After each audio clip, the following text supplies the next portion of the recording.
Hello, Neil. A little scary being up here. Yeah, you know, it is a with little you. scary. Yeah, It's not even the Shark Tank, although you're quite the shark. Well, honey, you know, come on. So let's start there. Are you Filler. going to It's filler. ask questions and Yes, stuff? I Is am. that- I've got questions on these cool cards. Okay. Okay, Shark. Let's talk deals.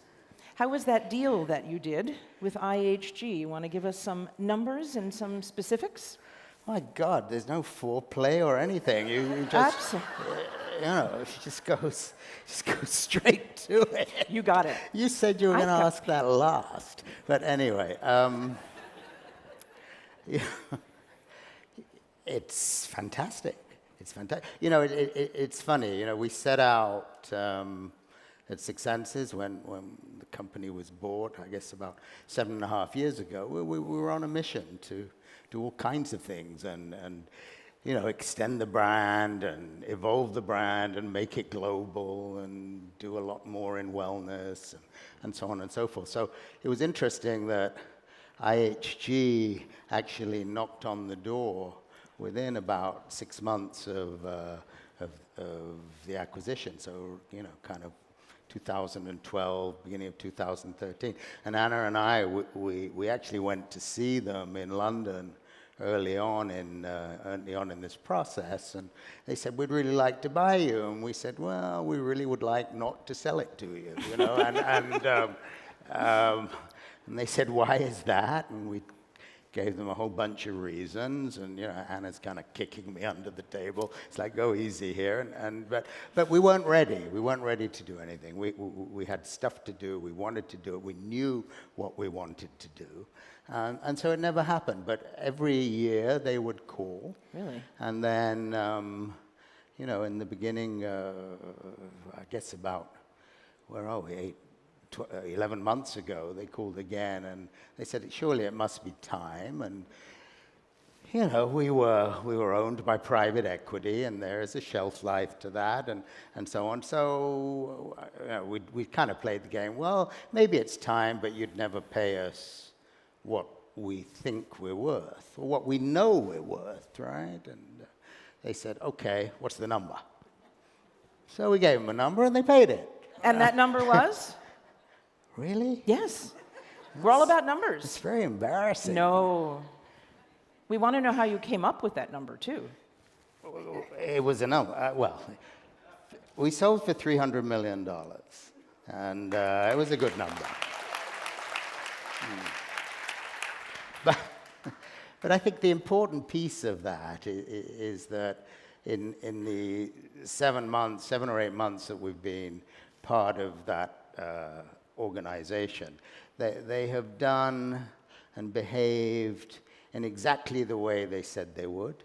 You know, it's not about integration of the brand. It's not about sucking it into, you know, this huge 6,000 hotel environment. They recognize that what we do is kind of special, and what we do is not what they do. Right. Just like we don't, you know, they say we don't really understand what you do.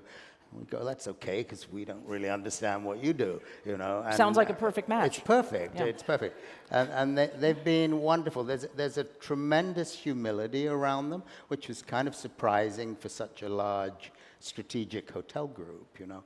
And they're very mindful and very sensitive to our very fragile egos, you know. And they really try and accommodate us, and where it makes sense to integrate, because, you know, they're a powerhouse, and they can certainly help us in areas of distribution, IT, you know, all kinds of stuff that perhaps the guest doesn't touch.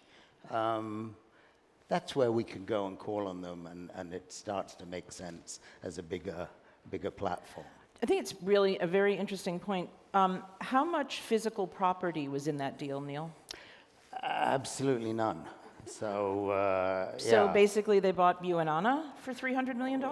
Yeah. Anna was about 250. 250. Yeah, I would say 250. You know, and I brought that down a bit because otherwise I'd feel really stupid, right? But I have a whole team in here. I mean, Yeah. there's a whole Yeah. bunch.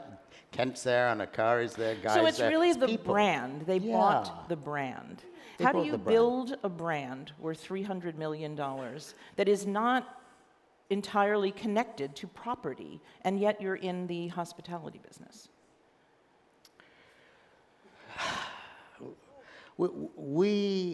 Firstly, we work really hard. I mean, and that kind of can take its toll, but it was day and night for 7 years. We were clear in what we wanted to do. You know, there were 5 key goals around what we wanted to do, and that was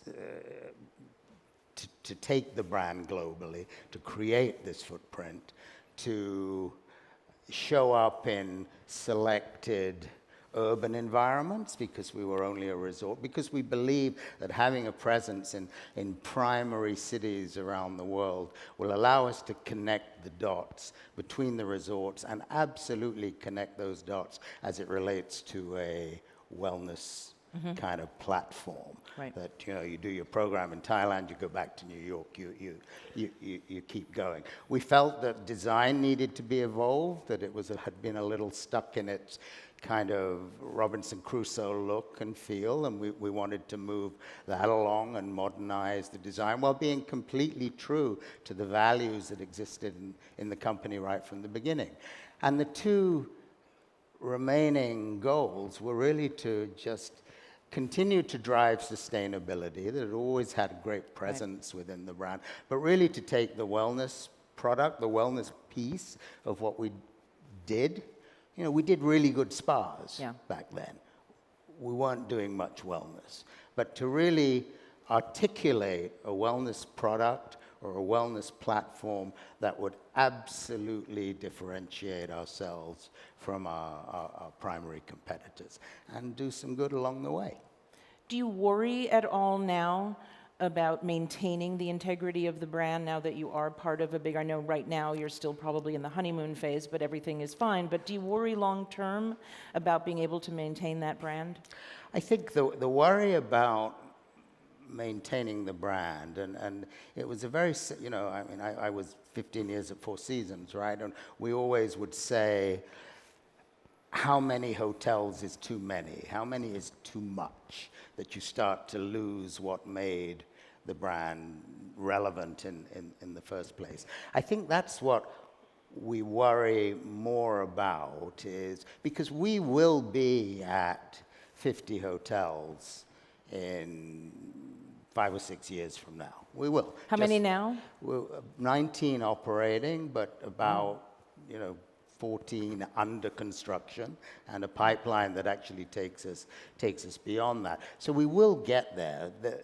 The key is, how do we do that in a meaningful way? How do we continue to execute effectively, that doesn't dilute the impact of the brand? And also to be sure that we don't, although I say we're going to be at 50 hotels, it's actually not about how many hotels we are. It's ensuring that every new hotel we do is accretive to our value set and allows us to continue what has already been created. So you kind of want every new hotel to be as good as everything else, or better than everything else. So locations where we go, developers who we work with, markets, all kinds of elements that come into it. That's more about what keeps me up at night than worrying so much about, is IHG or whatever going to impact that reputation. What other brands do you feel are out there in the market that have a similar, very distinctive position from a brand perspective? Not numbers of things, but a really unique brand. I mean, I hate to talk about competitors, but we're all family in here. Clearly, I mean, Aman has its following, and it is a very distinct brand. It's, it is going through its kind of rebirth in some ways with new ownership, but they are a strong brand for sure, and we run up against them all the time. Alila we considered to be a competitor, and Alila did, and I'm sure will continue to do under Hyatt auspices. Great properties. So, And do you think all of those companies or the smaller companies are all going to be subject to acquisition? Is that a trend you see? And I mean, it seems to be happening. Is that something you? I think so. I think some of them will. I mean, you look at the ownership at Alman. The story on the street is that it's like, what's the number? A bit like us. What's the number? I think a company such as Rosewood, that is owned, that we certainly compete with in different places and ways, is probably not going to transact because it's owned by New World and very strong, wealthy Hong Kong money that are not in the business of selling brands. But I think many at some point will transact. It's kind of the way of the world, I think, and the larger groups just see the value in these small boutique firms and what they can do to image and rate. Plus, the reality is when you look at the really big strategics, they need product that they can put on their loyalty program that's sexy. That's right. Differentiate. So we are currently going through our version of how do we integrate into loyalty, and we've taken a view that no, we're not going to just be there along with 10 or 15 other brands that you can come and burn points. That's not really quite the way to do it at the high end level. So you maintain that kind of control as CEO of Six Senses even within this? I'm trying. We're with you, Neil. Thank you, Dave. Thank you. Can you talk for a minute about the intersection of wellness and real estate in your New York project? Because is that your first urban? Well, we are here in Singapore with Right. 2 little boutique properties, but and honestly, I would say that today with probably 50%, not just New York, but 50% of our new deals or new hotels all have a residential component as part of those projects, where we will do, or we are doing, branded residential. So, in New York in particular, we're part of a mixed-use environment that has 230 condominiums in 2 towers. We have freestanding restaurants, and we're doing our first urban club, which is being called Six Senses Place, that will debut probably beginning of 21, which has a hugely strong wellness thread going through the club. I mean, it's a social club. There's a lot of restaurants, there's bars, but everything that happens within the club is driven by wellness. So is that like a large urbanization of the brand in a way? Because it's the community, it's the wellness, but it's in this enormous urban environment. Very much so, very much so. And I mean, actually, our environment is not huge. I mean, we're on a acre and a half piece of land, but it talks to our values, because we are on the river, we are on the High Line. There's that sustainability aspect of how we interface with the water, and certainly how we interface with the friends of the High Line. And for the New Yorkers out here, they are a highly political group of people, and we're working very closely to them.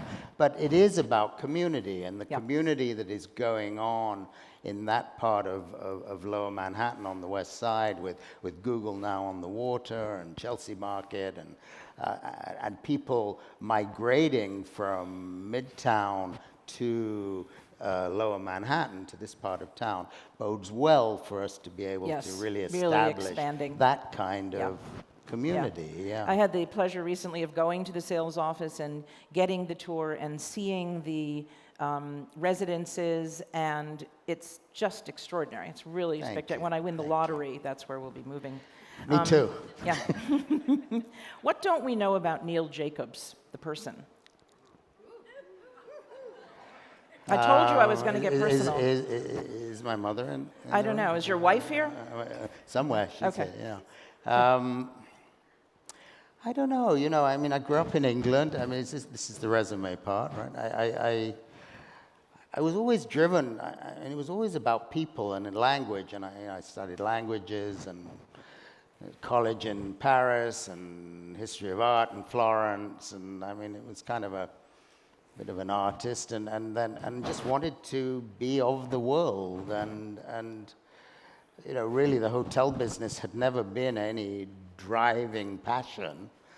I'm supposed to say that really, but it was just kind of, We can edit. that was a mechanism to see the world. So although I grew up in England, I never actually worked there. The minute I did hotel school there, I'm not one of those Lausanne brats, you know, there's a few of those in here, I'm sure. But so, yeah, I mean, I was studying British cuisine when it was at its finest, you know. You know. Goes back a ways. Yeah, that's right. Yeah. That was good. And then moved. I worked in Italy, and that was actually when I first came to Asia, which my first stint there was in Sri Lanka and was kind of the number 2 in a luxury hotel outside Colombo, and that really brought the taste of Asia to me. But from there to the Caribbean to South America, I was arrested in South America, thrown in jail for a couple of weeks. That's a theme this morning. Everybody's talking about where they were arrested. I know. That was a fun, not such a fun time actually, but and then moved to the U.S. and moved from the jail in Caracas to Boulder, Colorado. Now, Boulder, Colorado, what a joy, you know, I could Especially be a after hippie, jail. I could kind of, I mean, they were doing mushrooms there before everyone was talking about mushrooms, and, you know, all. And for those that don't know, Boulder, Colorado was the test site for the first ever Haagen-Dazs ice cream shop. And I know that very well because and this is the result of those years in Boulder. Okay, so we learned that you like ice cream flavor? Any flavor. Okay, Any flavor. flavor, Okay. yeah.